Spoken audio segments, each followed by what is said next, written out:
मैं हूं असद जैकब। आप देखें दोस्तों, आपका हमारा अपना यूट्यूब चैनल नहीं करते, सब ठीक ठाक होगा। व्यूअर्स तो मुस्कुराते चलते हैं दोस्तों। आज की वीडियो बड़ी इंटरेस्टिंग मज़ेदार। बॉर्डर पर तालिबान ने पाकिस्तान आर्मी को ठोका। हाँ सच है, वीडियो चल रहा है, सच है, ठोका है। 4 जवान मेरे शहीद हुए हैं। आज की न्यूज़ है, मैंने खुद उनकी मतलब सरमनी देखी जब उनको शहादत हुई है और उनको दफनाया गया। चले देखते हैं वीडियो पर। आप पाकिस्तानी अवाम क्या बोलते हैं, फिर बात करते हैं। नमस्कार दोस्तों, डीडी रेड के एक और रिएक्शन वीडियो में आप सभी का स्वागत है। मैं हूं आलोक। तो आज जो वीडियो लेकर आया हूं वो रियल एंटरटेनमेंट टीवी का वीडियो है और टाइटल है तालिबान अटैक ऑन पाक आर्मी, एक्स-आईएसआई चीफ अरेस्टेड। अच्छा जी, चलिए। फैज हामिद साहब पर किसी ने तो वीडियो बनाया। तो ये खबर मुझे भी सुनने में आई थी कि अब पाकिस्तान अफगानिस्तान बॉर्डर पर झड़पें हुई हैं और तालिबान की तरफ से अटैक किया गया है और लफड़े वहाँ पे हो रहे हैं, प्रॉब्लम बढ़ रही है। आइए देखते हैं पाकिस्तान की जनता क्या कह रही है भाई। जिस टॉपिक पे वीडियो रिकॉर्ड कर रहे हैं, टॉपिक ये है, आज पाकिस्तान को आज़ाद हुए, पाकिस्तान को हिंदुस्तान से अलग हुए कितने साल हो गए? 77 ईयर। ऑलमोस्ट समझ लें कुछ ही घंटों में 77 ईयर होने वाले हैं। हम आज़ाद हैं? नहीं, बिल्कुल नहीं आज़ाद है। ठीक है। इंसान जब तक अपनी जहनी बसीरत से आज़ाद नहीं होता उस वक्त तक आज़ादी बेमानी होती है। और हमारे मुल्क में बदकिस्मती से 77 ईयर हो गए हमें आज़ाद। हमें आज़ादी का मतलब ही नहीं पता। बज़ाहिर आज़ाद जिसको हम आज़ादी कह रहे हैं, ठीक है, हो गए हैं, लेकिन हमारे मसाइल इतने बतदरीज उसमें इजाफा हो रहा है कि हम कसम पुरसी की ज़िंदगी में दसते चले जा रहे हैं। ठीक है। और इससे अगर आप पुराने बुजुर्गों से पूछें तो वो आपको यही बताएंगे कि वो वक्त जो था वो हमसे बेहतर था। अच्छा, 1947 से पहले का वक्त बेहतर वो था? वक्त इसलिए बेहतर था, वो लोग यही कहते थे कि हम लोग एक दूसरे के साथ मिलजुल के रहते थे, भाईचारे के साथ रहते थे। लेकिन अभी हमारे अड़ोस पड़ोस में अगर खुदा ना खासा किसी का इंतकाल हो जाए तो जब तक गली में सीढ़ियों गली में वो कुर्सियां वगैरह ना लगे या कोई दरिया ना बिछे तब किसी को पता नहीं चलता। रोने की आवाज ना आए तब तक पता नहीं चलता। अच्छा, इन्होंने बड़ी बात की है। वाकई में जो बुजुर्ग हैं जो 1947 से पहले उन्होंने वो वाकयात देखे हैं या सुने हैं, वो वाकई में ये बताते हैं कि ये मैं इसमें एक हदीस कोट करना चाहता हूँ। हजरत शहनशाह मुअज्जम रसूल मुकद्दस बादशाह का फरमान ज़ीशान पाक है। सरकार फरमाते हैं, हमसायागिरी में तुम्हारी दीवारें मिलती इतना कुर्ब में मिलती हैं कि वो मुझ मोहम्मद के घर से मिलती हैं। और जब तक यानी हमसाये की इतनी अहमियत है। लेकिन हमसाये की बात करें, अभी अफगानिस्तान हमारा क्या है, नेबर है। बिल्कुल। आज उधर से खबर ये आ रही है, ये पाक अफगान बॉर्डर पे अटैक होते नजर आ रहे हैं तालिबान की तरफ से। उनकी गवर्नमेंट हमसे नाराज है, यहाँ से वहाँ पे अटैक। क्या वजह है कि मतलब हम वो भी मुसलमान हम भी मुसलमान, लेकिन आपस में पहले तो हम 1947 से पहले ये कहते थे ना यार ये हिंदू है, एग्जाम्पल के तौर पर ये हिंदू है, मैं मुस्लिम हूँ, हम दो कौमी नजरिया है, उनका मजहब और हमारा और, वो और तरह से रहते हैं, हम और तरह से रहते हैं, इसलिए नहीं बन पाती। अब ये पाकिस्तान और अफगानिस्तान आपस में क्यों लड़े हैं? तो दोनों मुसलमान हैं। देखो भैया, मुझे नहीं पता कि आप ये मेरा इंटरव्यू चला पाएंगे या नहीं। नहीं, हम चलाएंगे क्योंकि हमारा मेन स्ट्रीम मीडिया नहीं है, सोशल मीडिया। मैं आपको एक अर्ज करता हूँ कि हम लोग बज़ाहिर मुसलमान हैं। अच्छा। हम लफ्ज़ मुस्लिम का मतलब नहीं समझ सके, हम इस्लाम को नहीं समझ सके। अच्छा, अब ये पाकिस्तान अफगानिस्तान मैं वही अर्ज इसमें मुसलमान कौन नहीं सर, मैं वही अर्ज कर रहा हूँ। दोनों जितने भी इस वक्त पूरी दुनिया में मुस्लिम ममालिक हैं, उनमें जो साहिब मिंबर लोग हैं उनको ये इख्तियार था और उन्हीं का ये वतीरा था और उन्हीं का ये पेशा भी था और पैशन भी था कि वो लोगों को बताते कि इस्लाम यकजहती का मज़हब है, इस्लाम नफाक का नहीं है। जब उन्होंने हमारे जहनों में ऐसे नफाक डाल दिए हैं कि हम एक दूसरे की मसाजिद में जाना गवारा नहीं करते, ये तो फिर दूसरे ममालिक हैं। अभी ईरान में जाएं अगर आप, चूँकि ज़ियारत पे भी गए हैं, सऊदीया में जाएं तो वहाँ पे मक्का में जब हज का मौका था या उम्र का, तो सारे मुसलमान जो हैं हर मकात बेफिक्र का वो हाथ खोल के बांध के सब तरीके से के बाद, तो वहाँ पे हमारा निफाक नहीं होता। लेकिन जब हम अपने घरों में आते हैं और गोद में आते हैं तो हमारे निफाक शुरू होता है। इसका मतलब ये है कि हमें कोई ऐसा वर्ग लाने वाला है जो हमें मुसलसल वर्ग हमें यूज करने वाला, मतलब मजहब के नाम पे। क्योंकि पाकिस्तान की अगर क्योंकि मैं पाकिस्तानी हूँ, यहाँ पे रहता हूँ, इधर का ये एक्सपीरियंस है कि इधर किसी को भी आप मजहब के नाम पे बहुत जल्द जो सा उसका माइंड वॉश कर सकते हैं, उसको मतलब जो सा ना उसे किसी भी साइड पे लेके जा सकते हैं। मुझे बताएं नेबर नहीं, क्यों सऊदीया और ईरान में क्यों नहीं पड़ती? इसलिए नहीं पड़ती क्योंकि एक शिया है, एक सुन्नी है, वहाबी है।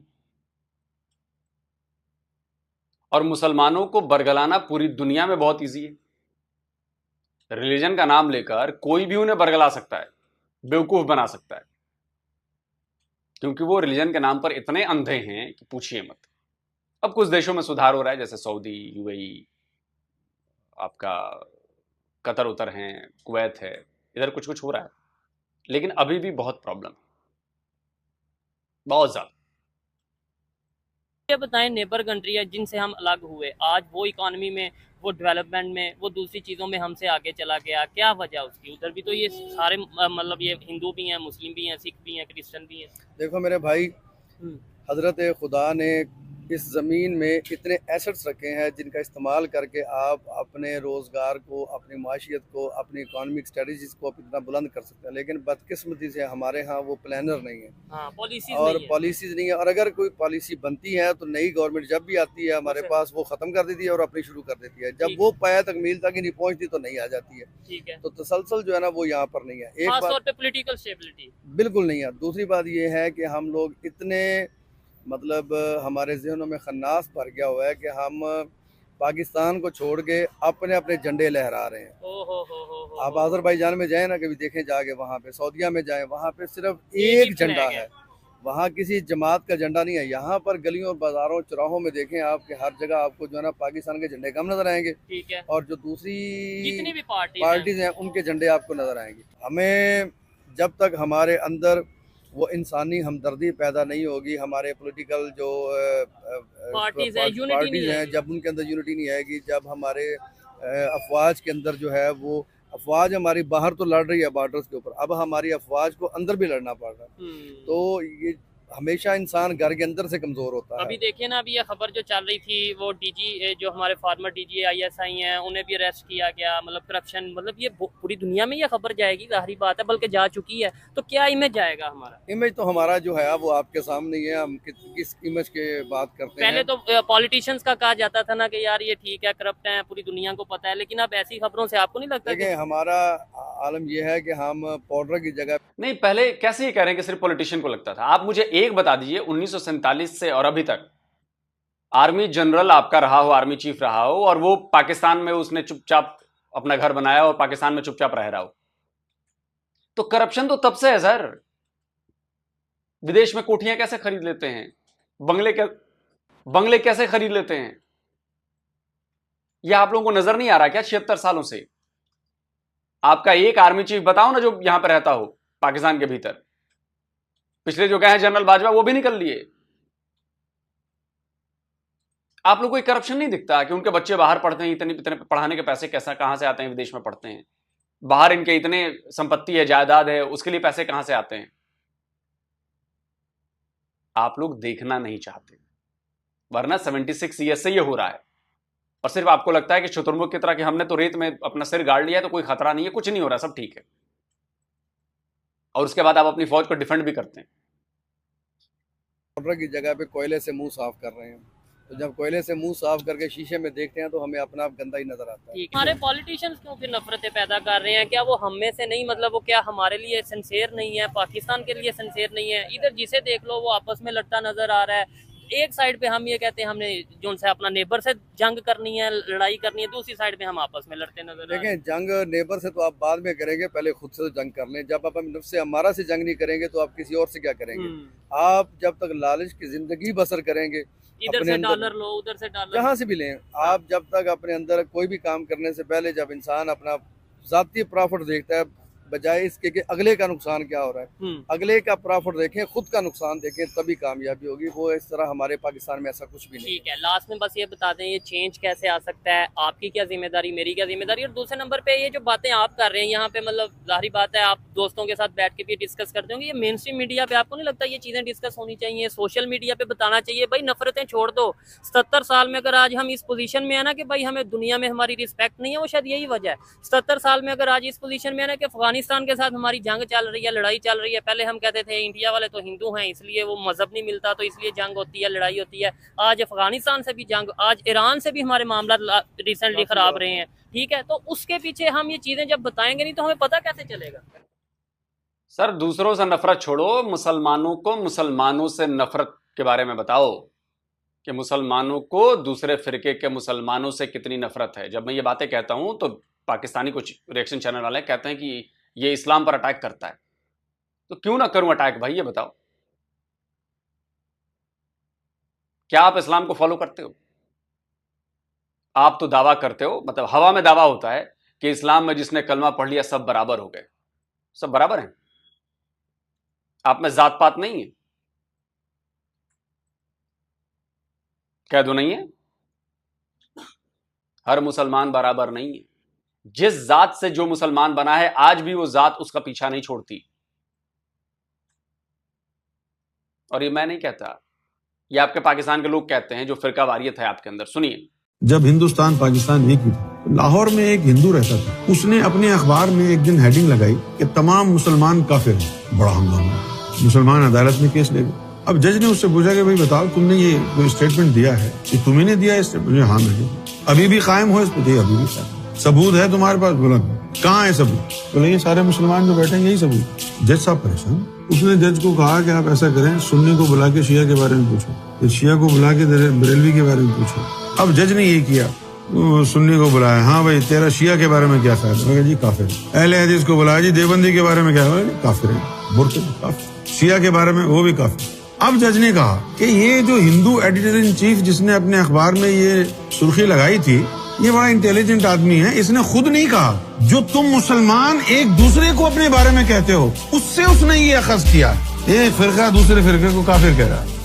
तो भाई जब बड़ी बड़ी बातें करते हैं ना आप लोग कि इस्लाम हमें यह सिखाता है कि सब बराबर हैं, यह है बराबरी? यह है बराबरी? शियाओं के मस्जिदों में धमाके किए जा रहे हैं, यह है बराबरी? शियाओं को मारा जा रहा है, हजारों शियाओं को मारा जा चुका है, जेनोसाइड चल रहा है शियाओं का पाकिस्तान के भीतर, यह है बराबरी? कि आप उनको मुसलमान नहीं मानते हो क्योंकि वो आपके मत से ताल्लुक नहीं रखता है इसलिए वो काफिर हो गया है। तो दावे बड़े बड़े आप कर देते हो, ग्राउंड पर वो दावे नजर नहीं आते। तो सवाल तो उठेंगे ना। अब आप इसको इस्लाम पर अटैक को चाहे कुछ भी कहो, ये तो भाई सवाल तो उठेंगे ना। फिर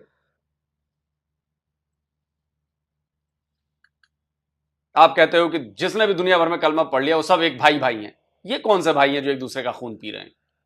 शिया सुन्नी कौन से भाई हैं भाई? वहाबी और बरेलवी, देवबंदी, कौन है ये?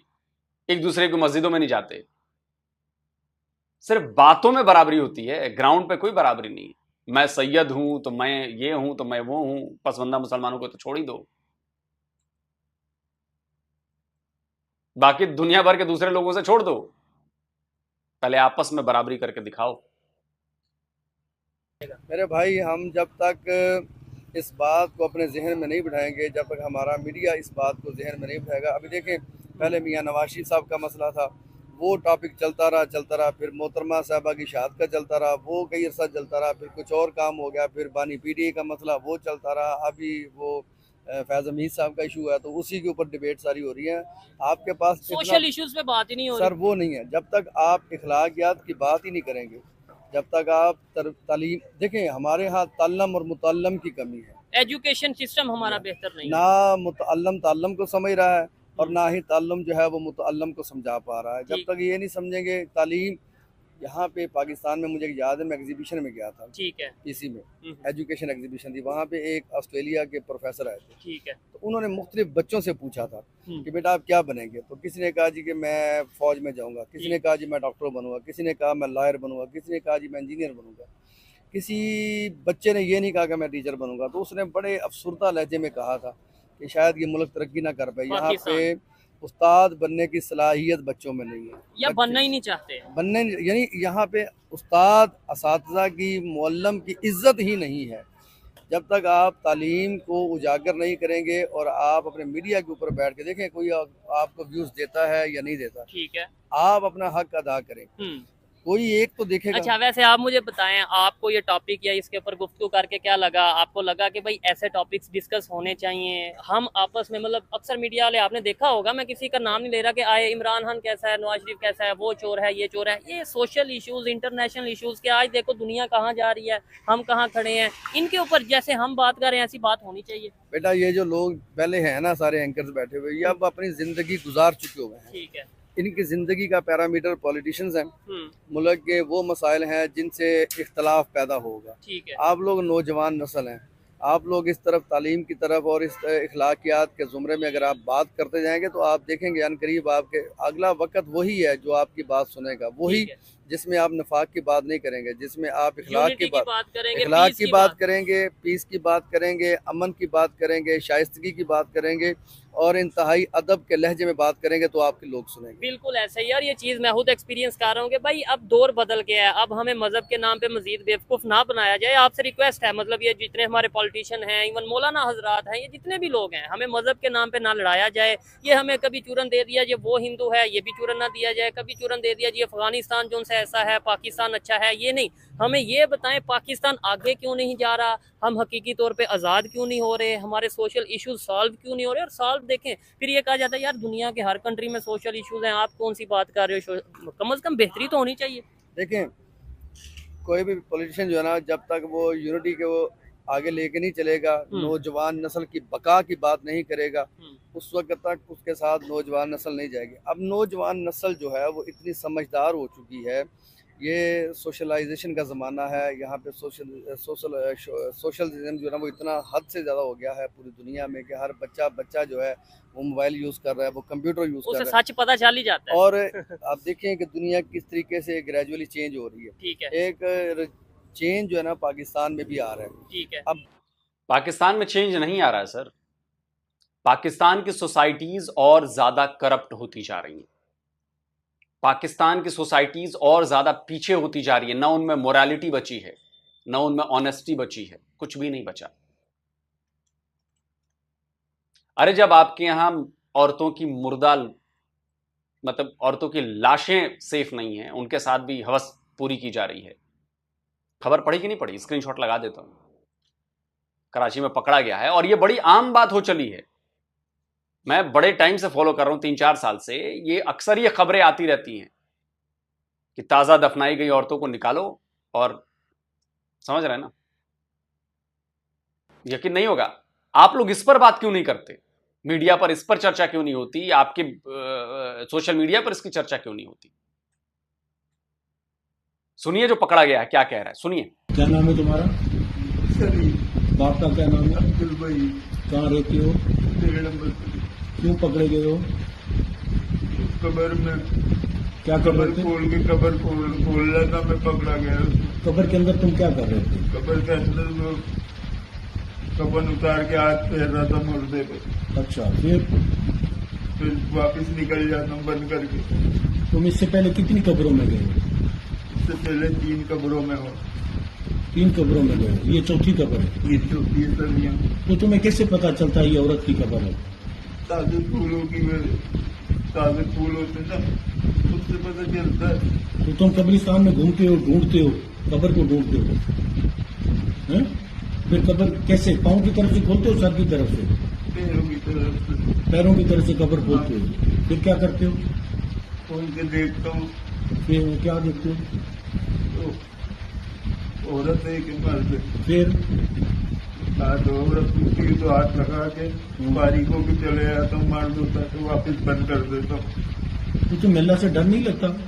डर लगता है सर। तुम मुसलमान हो, कलमा आता है, पढ़ो।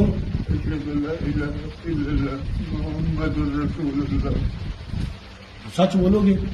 कितनी तालीम है तुम्हारी? कहाँ रहते हो? तो तुमने ऐसा क्यों किया? सर गलती हो गई, कभी नहीं करूँगा, मर जाऊंगा, कभी नहीं करूँगा तो मेरी। तो तुमने रात को क्यों किया? गलती हो गई बस। तो ये लाइट तुमने जो लाइट थी, जो लाइट अंदर तुमने कब्र में जलाई हुई थी, वो कहाँ से ली थी? बस यही मिलती बाजारों में। कितने की ली थी वो लाइट? 50-60 रुपए की। तो तुमने फिर लाश को टेढ़ा क्यों किया हुआ था? कफन उतार के लाश को टेढ़ा क्यों किया था? हैं? लाश टेढ़ी की हुई थी तुमने कफन उतार के, क्यों? हाँ देख रहा था तो। सुन लिया? एक और स्क्रीनशॉट लगाता हूं, आप ही के अखबार की खबर है।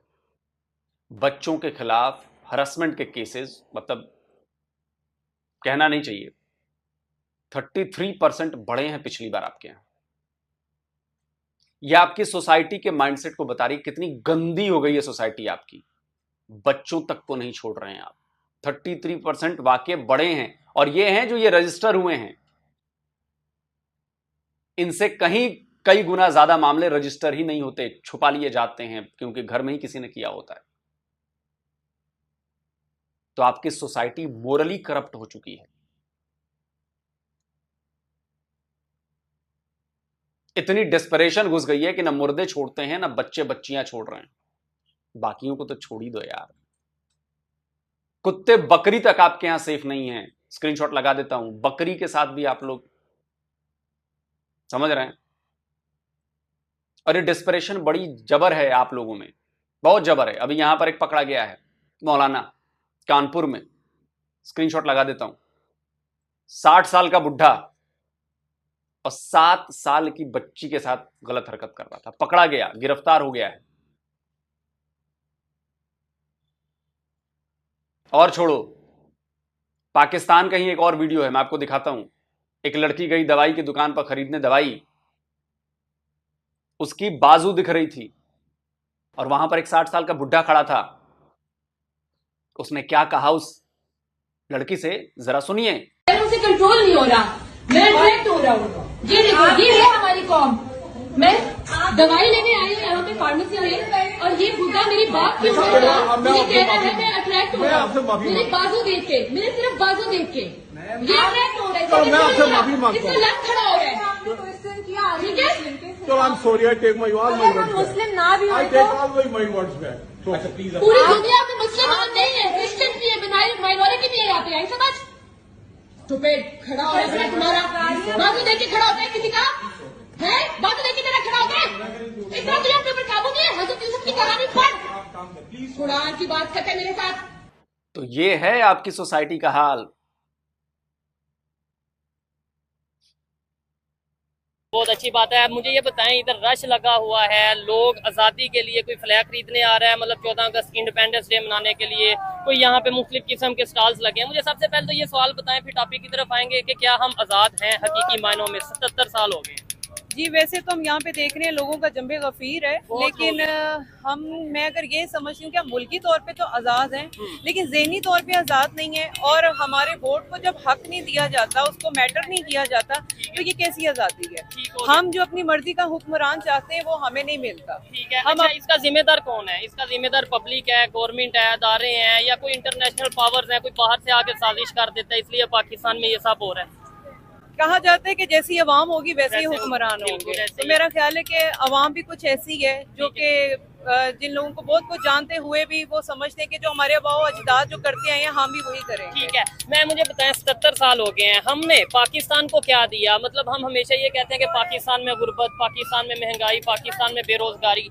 पाकिस्तान के लिए हमने क्या किया? पाकिस्तान को कितना मजबूत किया, अपने बॉर्डर्स को। अभी आज की खबर ये है कि अफगानिस्तान के जो तालिबान हैं उन्होंने अटैक किया है तुर्कम बॉर्डर पे, कभी वजीरिस्तान की तरफ अटैक करते हैं। मतलब पाकिस्तान में ये आए दिन ये वाक़यात हमें देखने को मिलते हैं। तो हमने मजबूती की तरफ कितना गए, या इन इशूज़ का हल क्या है? हम इन इश्यूज पे क्या बात कर सकते हैं कि जो भी पढ़े लिखे लोग हैं वो अपनी स्टडीज कंप्लीट करते हैं और पाकिस्तान से बाहर जाने का करते हैं। जब सारे पढ़े लिखे पाकिस्तान से बाहर जाएंगे तो पाकिस्तान को देखेगा कौन? पाकिस्तान को कौन देखेगा? लेकिन इसमें ये चीज़ है ना कि वो पढ़े लिखे लोग ये कहते हैं कि यार देखो, मैं पाकिस्तान में रहना चाहता हूँ, लेकिन मुझे यहाँ पे जॉब नहीं मिल रही, मुझे यहाँ पे कोई अपॉर्चुनिटी नहीं मिल रही, मुझे यहाँ पे कोई प्लेटफॉर्म नहीं मिल रहा जिधर मैं अपना टैलेंट या कुछ भी अपना जो सा वो कर सकूँ। बस यही बातें हैं कि एक इंसान कुछ भी चाहे तो वो सबके ऊपर हावी नहीं हो सकता। ठीक है, इसके लिए सारे इदारों को, हर टीम को, ये टीम वर्क ही हो सकता है जो पाकिस्तान को ठीक कर सकता है। कोई एक इदारे के सर पे नहीं है कि पाकिस्तान को ठीक किया जा सके। मुझे अच्छा लगा इनसे बात करके, और खास तौर पे खुशी इसलिए हुई कि भाई ज्यादातर ऐसा होता है कि जो वुमेन है वो इतना कैमरे के सामने नहीं आती, लेकिन इन्होंने स्पेशल बोला कि हाँ भाई मैं बात करूंगी। यही बहुत बड़ी बात है कि पाकिस्तान की बेहतरी के लिए कोई बोलना चाहता है। मैम ये बताएं, 1947 में हम अलग हुए इंडिया से, हिंदुस्तान से अलग हुए, आज वो कहाँ पे हैं, हम कहाँ पे हैं? हम उनसे ही देखते हैं ना हर चीज़ के, लोग इंडिया को ये कर देंगे, भारत को ये कर देंगे, हिंदुस्तान को। आज वो कहाँ पे खड़े हैं इकोनॉमी में, वो कहाँ खड़े हैं पॉलिटिकल स्टेबिलिटी? सबसे बेहतर है वो लोग। अच्छा, तो उसकी क्या रीजन है? उधर भी तो सारे अदारे हैं, उधर भी तो ऐसे ही लोग हैं, सब वो सब मिलके चलते हैं और सब अपने मुल्क को शायद लेकर चलना इंडिया में। हम लोगों में शायद हम लोग किसी के कहने पे चलते हैं, या हमें जो कहा जाए हम उसके अकॉर्डिंग अपने आप को समझते हैं कि जी हाँ वो ऐसे कर रहे हैं तो हमें भी ऐसे ही करना चाहिए। ठीक है, और इसी चीज में हम और मजीद पीछे जाते हैं और मजीद पीछे जाते। चले, बहुत शुक्रिया आपके वक्त का। आइए मजीद किसी से बात करें। अस्सलाम वालेकुम। वालेकुम अस्सलाम। आपका नाम? अहमद रजा। अहमद भाई क्या करते हैं?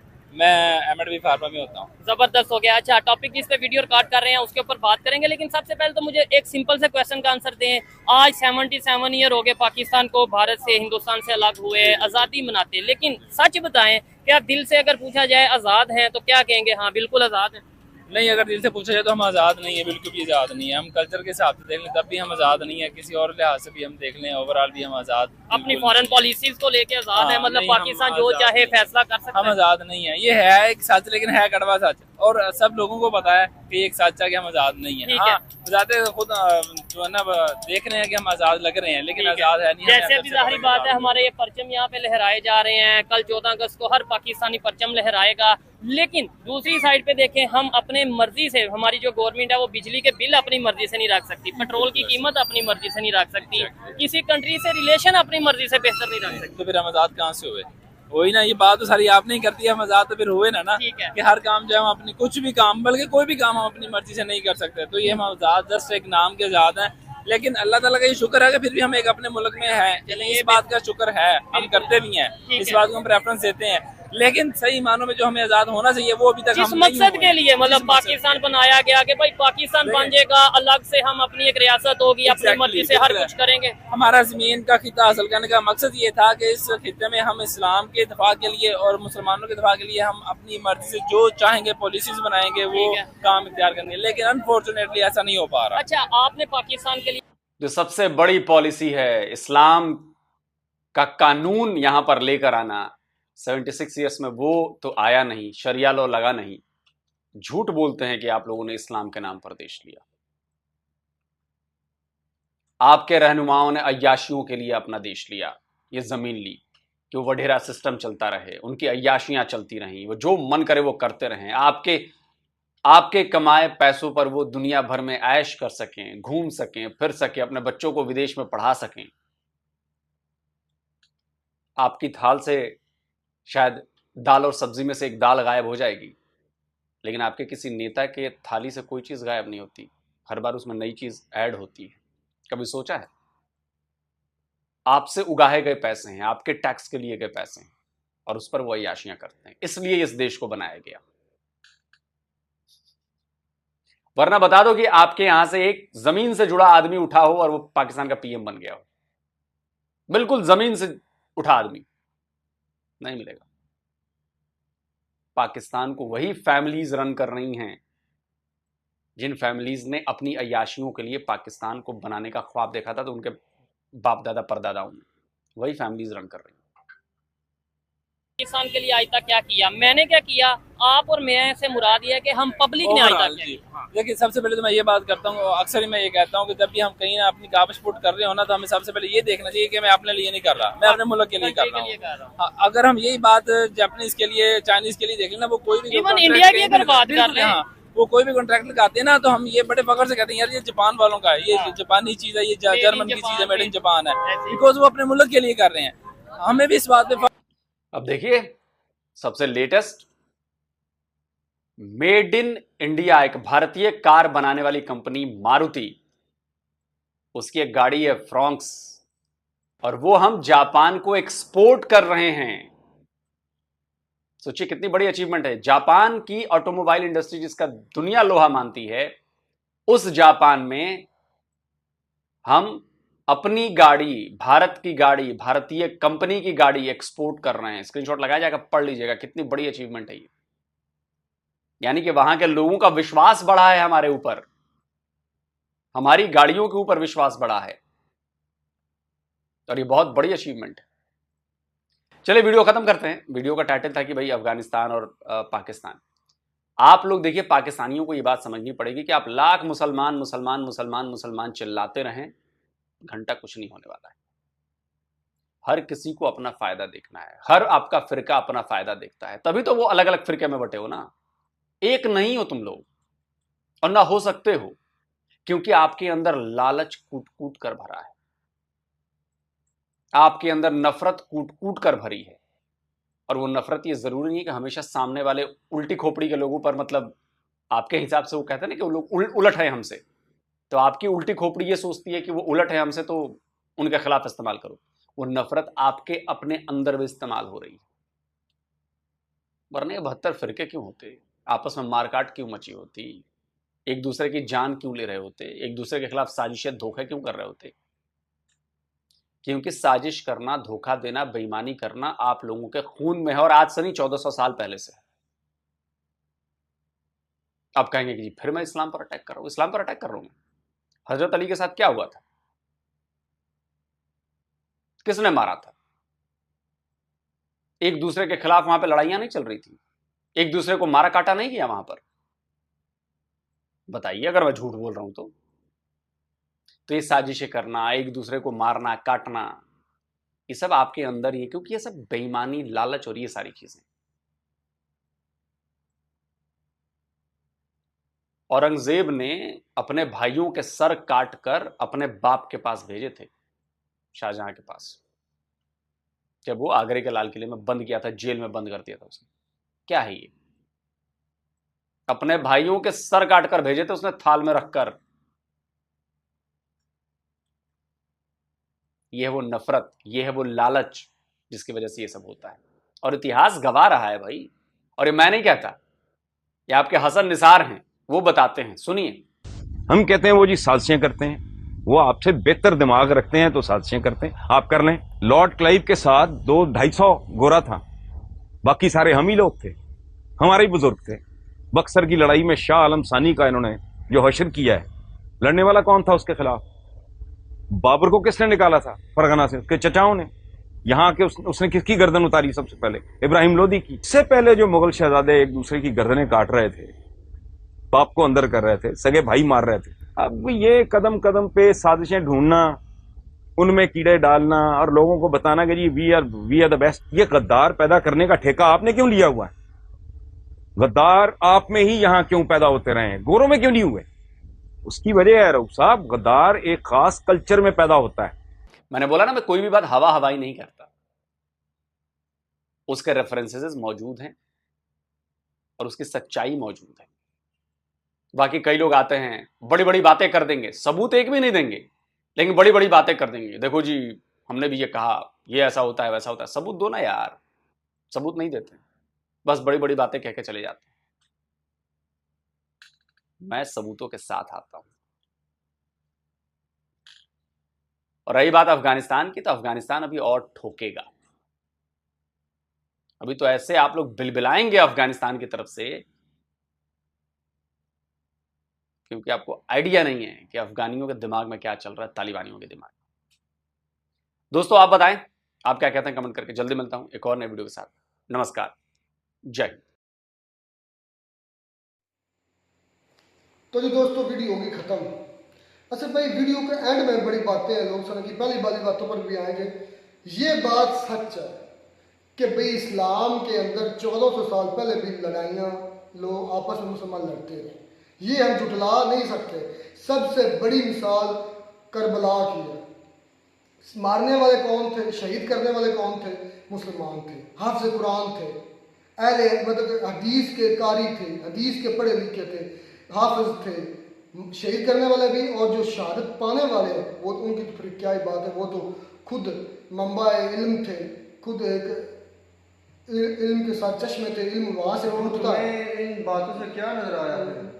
वो लोग से की बातें जानिए ना, इसमें गलत कौन सा है? बकवास करता है। मैं ये जो समझ करने की कोशिश करो, कैसे सब पता चला है? क्या हमारे इस्लाम में लड़ाई नहीं हुई आपस में? मैं तुम्हें समझाता हूँ, समझाओ। बात अब सीधी सीधी आ गई इस्लाम पर, तो मैं बात वो टू द पॉइंट बात करो, साबित करने की लड़ाइयाँ नहीं हुई। हमारे चारों खुलफाए राशिदीन को शहीद किया गया। बिल्कुल नहीं, चारों को नहीं। अबू बकर हज़रत अबू बकर सिद्दीक को शहीद नहीं किया, हज़रत उमर फारूक को शहीद किया, उस्मान गनी को शहीद किया गया, हज़रत अली को किया। हज़रत अबू बकर सिद्दीक जो वो तिब्बी मौत मरे थे। अच्छा मुझे ये बात बता, पहले तो ये बता कि उन तीनों को जो शहीद करने वाले हैं वो मुसलमान हैं? नहीं, एक जो था ना अपना हज़रत अली को जिसने शहीद किया, हाँ वो भी अब्दुर्रहमान मुलजम मुसलमान। जो अबू लुलु फरूज था ना, वो उसके बारे में शक है कि वो काफिर या मुनाफिक था। 3 लोग जो शहीद हुए ना खुलफाए राशिदीन के, तीनों को शहीद करने वाला एक भी मुसलमान नहीं है। अब्दुर्रहमान मुलजम, फिर क्यों उसको मुलजम इब्ने मुलजम क्यों कहते हैं? अब्दुर्रहमान किसका नाम है? मुसलमान का नाम है भाई। इतनी जल्दबाजी अच्छी नहीं। मैं सवाल करूंगा, मैं आपको जवाब दूंगा, पहले मेरा जवाब सुने। उसका नाम इस्लामी रखा गया, उसको आग करीब किया गया। और ये साजिश किसकी थी? ये साजिश थी मेरे भाई उस दिन से लेकर आज तक यहूदियों की आ रही है साजिश। वो बंदा मुसलमान नहीं था, वो दाढ़ी भी रखता था, नमाज भी पढ़ता था, सब कुछ करता था, वो था मुनाफिक, वो मुसलमान नहीं था। मानते हैं हम दुनिया का, क्योंकि इसके बारे में दुनिया का सबसे बड़ा बदबख्त और मुनाफिक जो है ना वो मुनाफिक है। मौला को शहीद करने वाला है। अच्छा, उसके बाद आ गई करबला की बात लेकर आ जाओ। फैसला यही होगा। अब मैं तुम्हें मुसलमानों में और क्या यजीद को भी मुसलमान नहीं मानते? एक मिनट मेरी बात सुनो। मुसलमानों में और गैर मुस्लिम में जो फर्क है ना, वो मैं बता दूं तुम्हें, फिर तुम्हें समझ में आएगी। मुसलमान वो है कि जो हर लिहाज से मुसलमान है, अमल में भी और ज़बान से भी और काम में। हम तो है ही नहीं। बात सुनता, मैं तुम्हें बताता चलूँ, मैं अपने में फिट करता हूँ इसकी बात को। मेरी बात हम तो फिर है ही नहीं। मेरे भाई बात सुन ले। तुम्हारी बात मुताबिक हम तो मुसलमान है ही नहीं भी। ना हमारा अमल है, ना हमारी चाल डाल। ये मुसलमानों वाला, ये मुसलमानों वाला है। मेरी बात सुन, ये चीज जो मैंने पहन रखी है इसकी वजह तुम्हें भी बड़ी मालूम है। वजह जो भी हो, तुमने खुद बात को खुद फंसे हो बात के अंदर कि जिसकी कौलो फिर एक जैसे हो वो मुसलमान। हम फिर है ही नहीं। मेरी बात सुन, जो करबला का वाकया है उसमें जो लोग इमाम हुसैन को शहीद करने वाले हैं, उनका जो पहला गवर्नर था, उस काफिले का पहला सफसला, उसका नाम था हुर। उसके बाद का मुझे नाम याद था, हुर। वो मुसलमान भी था और उसने वो शहीद भी हुआ इमाम हुसैन के साथ। वजह क्योंकि उसे पता चल गया था कि ये यार ना इधर जाओ ना इधर जाओ, मुझे सिर्फ इतना बताओ जो यजीद था मुसलमान था कि नहीं? उसका मुसलमान होना साबित नहीं होता। ओ खुदा का वास्ता है, क्या कर रहे हो अल्लाह के बंदे। वो हाफिज भी था, वो कारी भी था, यही तो फर्क है। वो बहुत बड़ा आलम भी था, यही तो फर्क और है। फिर मजेदार ये बात, उस जो इब्ने था ना, इब्ने ज़ियाद की जो फौज थी, उसके अंदर तुम्हारे पता कितने हाफिज कुरान थे। क्या करते हो यार? मुनाफिक की और मुसलमान की मैं तुम्हें तकसीम बता रहा हूँ। तुम यजीद को मुसलमानों की कैटेगरी से निकाल दिया तुमने। जो बंदा असद भाई तुम्हें फतवा लगना है। मेरी बात सुन, जो बंदा दीन इस्लाम पर नहीं चलता वो मुसलमान। हम भी नहीं चलते। नहीं ना चलते तो हम मुसलमान पूरे मुकम्मल नहीं हैं। तो ये मुकम्मल की बात नहीं, इससे थोड़े बहुत होता। यजीद को थोड़ा बहुत तो मुसलमान मानो, हमसे तो वो अच्छा पढ़ा लिखा भी ज्यादा था। आपको पता वो ताबी है। और यार मुझे पता है उसने जंगों में हिस्सा भी लिया है। ये गज़वात में हिस्सा लिया हुआ उसने। गज़वात में नहीं, जंगों में हिस्सा लिया। आज आप मुसलमानों की जंगें होती है। गज़वा और चीज होती है। गज़वा होती है जिसमें हुजूर आका ताबी है, साबी नहीं है, ताबी है। अच्छा, जब उसने ये शहादतें कराई तो उसका एक ही मकसद था, इक़्तिदार। मकसद नहीं पूछ रहा मैं पूछ रहा कि वो मुसलमान था कि नहीं। जो उसके कवायद उसके बारे में जमा किए जाते हैं तारीख में, वो मुसलमान नहीं होता। वो मुसलमान था। वो अबू सुफियान और क्या नाम है उसका, अबू सुफियान का यजीद बेटा था। अबू सुफियान भी मुसलमान हो चुका, फतह मक्का को मैं आपको हिस्ट्री बता। नहीं, वो मुसलमान था। मैं अमीर माविया का वो बेटा था, अबू सुफियान का बेटा नहीं था। अबू सुफियान माविया का बेटा यजीद है। ठीक हो गया। मैं माविया की बात कर रहा हूँ। वो तो माविया के बारे में भी एक वो भी मुसलमान था, साबी रसूल था। अबू सुफियान भी मुसलमान हो गया था। इतना फैला है। असद भाई यार इस बात को मानो कि मुसलमानों ने मुसलमानों के गले काटे, आज भी काट रहे हैं। अब पीछे आकर बात करोगे मुगलिया सल्तनत की, तो वहां पर मैं मान सकता हूं। औरंगजेब ने वो बता नहीं रहे लोग सारे। तो भाई आपने कौन से कम किए? आपने जो ये जो महाभारत हुई है, क्या वो मुसलमानों और हिंदुओं की हुई है? वो आपस में रिश्तेदार नहीं थे, उन्होंने एक दूसरे के साथ नहीं, वो भी कसम थे। नहीं सर, एक दुर्योधन और दतराज है, वो ये सारी बातें एक ही बाप की औलाद थे। और जो है कल जो हम वीडियो कर रहे थे, क्या नाम था उसका? अशोका। उसने क्या किया? उसने अपने मजहब के लोगों के सर नहीं उड़ाए, अपने रिश्तेदार। मैंने खुद तुम्हें कल भी कहा था, आज भी सर्च करके देखो, उसने अपने 2 भाइयों के सर उड़ाए, तीसरे को उसने जेल में डाल दिया। वो उसके मरने के बाद निकला, उसने क्या किया? उसने उसके बेटे का सर उड़ा दिया। तो ये होता चला आया मेरे भाई, आज भी हो रहा, अब भी हो रहा। अफगानिस्तान में हमारे 4 जवान शहीद किए हैं। अब जो अफगानिस्तान के तालिबान ने हम पर अटैक किया, हमारे भी मुसलमान मारे गए हैं, वो भी मुसलमान थे। अब सच्चा कौन है? मुसलमान आज भी आप एक दूसरे को गला काट रहे हैं, ये सच है। अच्छा, बात आई हिंदू शिया सुन्नी हाँ वो वाकई सच में भूल रहा था, सॉरी।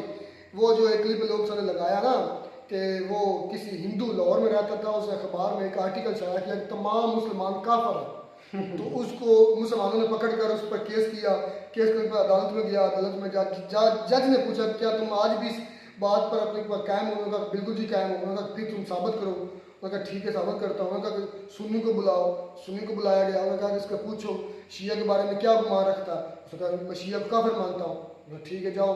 फिर मैं कहा शिया को बुलाओ, शिया को बुलाया गया, शिया को पूछा गया तुम सुन्नी के बारे में क्या गुमान रखते हो? मैं काफिर मानता हूँ।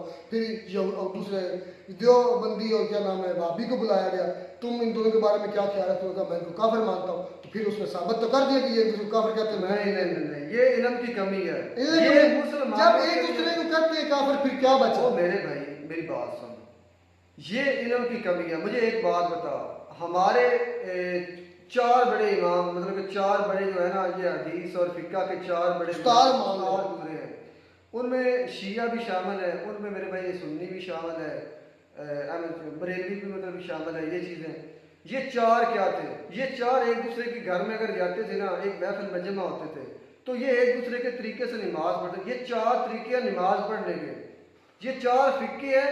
इनमें से जो 2 के 3 है जो छोड़ो कि क्या जड़ एक है, जो भी थे मुझे ये नहीं पता, लेकिन इतना मुझे पता है, मेरा ये मानना है, हम पढ़ते तो उन्हीं की फिक्का के हिसाब से है, लेकिन मेरा ये मानना है दीन जो था वो नबी पाक सल्लल्लाहु अलैहि वसल्लम के घर में नाज़िल हुआ है। उनकी ज़ात और उनकी औलाद से ज़्यादा दीन को कोई भी नहीं जान सकता, मैं ये मानता हूँ।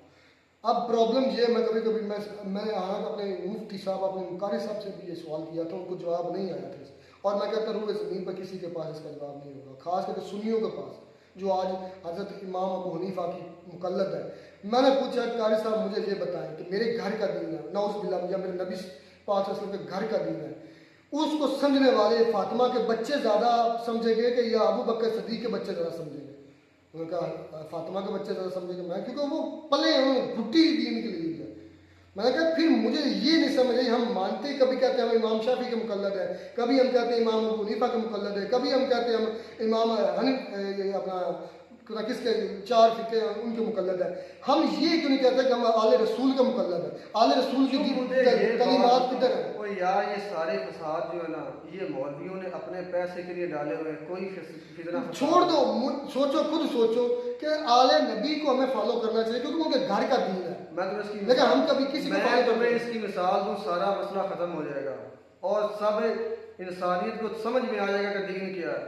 हज़रत उमर फारूक रज़ियल्लाहु अन्हु के बेटे थे अब्दुल्ला बिन उमर और हज़रत इमाम हुसैन, इन दोनों का तकरार पड़ गया आपस में।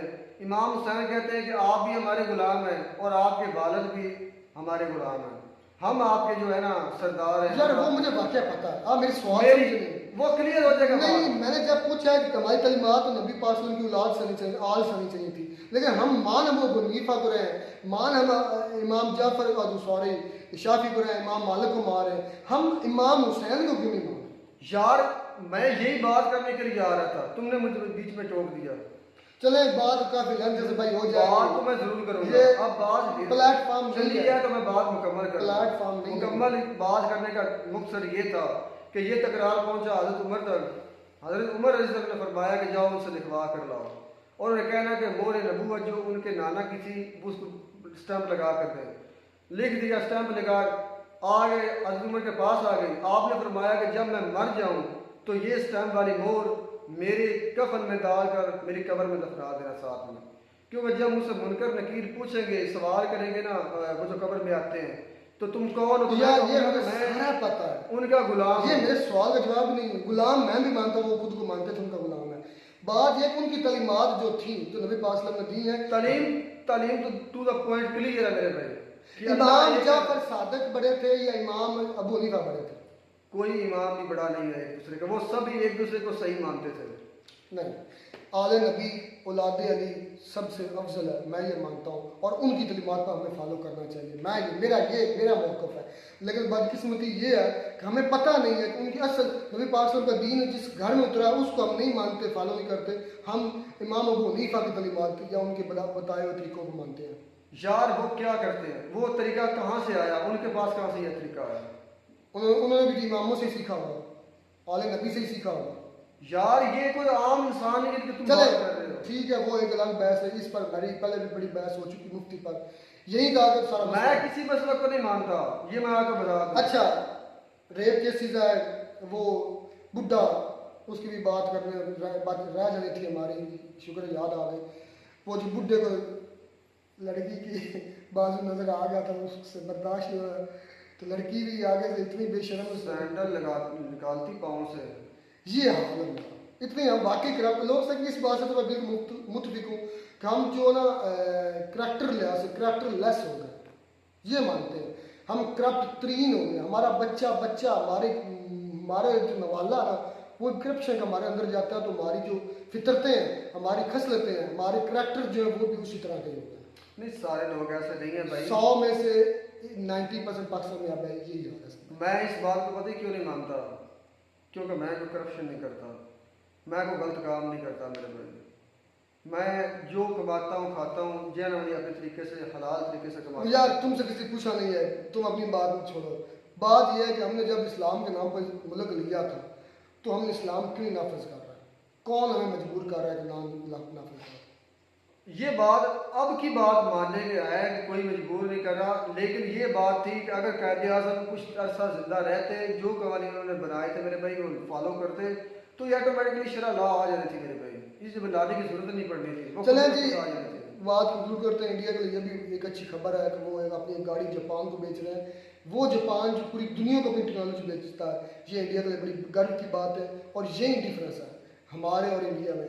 इंडिया आगे से आगे जा रहा है, अपनी गाड़ियाँ अपनी मैन्युफैक्चरिंग की तरफ जा रहा है, और हम पीछे से पीछे बस इधर ही घुसे हुए हैं। सुन्नी काफर है, शिया काफर है, देवबंदी काफर है, बरेलवी काफर है, किसी को नहीं कहता, वाबी काफर है, हम यही फंसे हुए हैं।